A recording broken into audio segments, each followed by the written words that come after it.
திப்பு சுல்தான் கட்டினார். அவர் ஆளுகைக்கு உட்பட்ட பகுதிக்குள் 156 கோயில். பவானி ஆற்றங்கரையில வேணுகோபாலசாமின்னு ஒரு கோயில் இருக்கு. அந்த கோயில் திப்பு சுல்தான் கட்டிய கோயில்.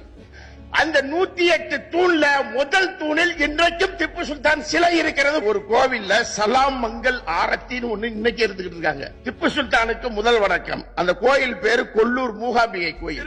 சாரதா மடமா இருக்கட்டும். அதை யார் வந்து தாக்குறா?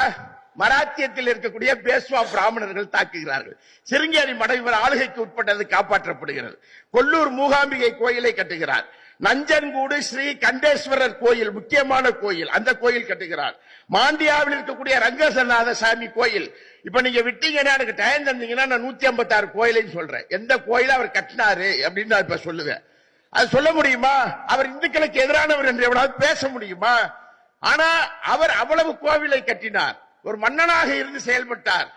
குடிமகனாக இருந்தார். சுதந்திரம், சமத்துவம், சகோதரத்துவம் என்ற பிரகடனத்தை நீங்கள் எப்படி ஒரு மன்னனாக ஏற்கிறீர்கள் என்று திப்புவிடம் கேட்கிறார்கள். நோ நோ நோ நோ, ஐ ஆம் எ சிட்டிசன் அப்படிங்கிறார். நான் குடிமகன்.